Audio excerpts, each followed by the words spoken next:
cant ak ngërëm ñeel na leen yéen ñi safoo site internet bi di suñu live TV li gën a fës ci bopp xabaar yi nag dañ koy doo rek nouvelle bu nees bi nga xamante ne rek daal dinay am kii di maître Ngagne Demba Touré daal di koy fësal ci page Facebook am la mu daal di xam ne rek mooy honorable député bi nekk coordinateur Pastef Touba di Serigne Cheikh Thioro Mbacké nag daal di tuddee kii di Ousmane Sonko rek ab tout tànk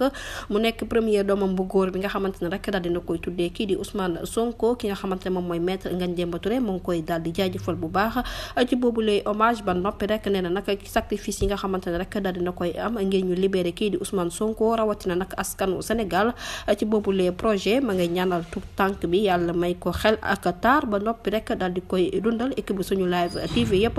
ña ngi koy jaajëfal ci moomu lee mbir di wax xale bi nag bienvenue di ko ñaanal gudd fan wér ak wér la yàlla def ko mag ba noppi rek may ko lépp loo xamante ne rek xel la ak taar bu ñu jógee ko foofu nag dañuy àddu rek wutale ci kàddu yi nga xamante ne moom la Ousseynou Ly daal di yëkkati ne nag Macky Sall daal na daal di libéré kii di Bassirou Diomaye Faye ci nu mu gën a gaawee ndax nag jot na Bassirou Diomaye Faye amal ab campagne am te mbir mu nu mel nag ma ngay sàkku rek ñu daal di koy libéré ak képp koo xamante ne ab détenu politique nga mbir mu nu mel moom Ousseynou Ly mu ngi ko daal di yëkkati rek ci émission bi ñu dippee RFM matin ni ki tey yem ak ñaar fukki fan ak ñaar ci weeru janvier bi la jërë ngeen jëf ci teewlu bi bu leen fàttee abonné bés cloche de notification ngir amaat yeneen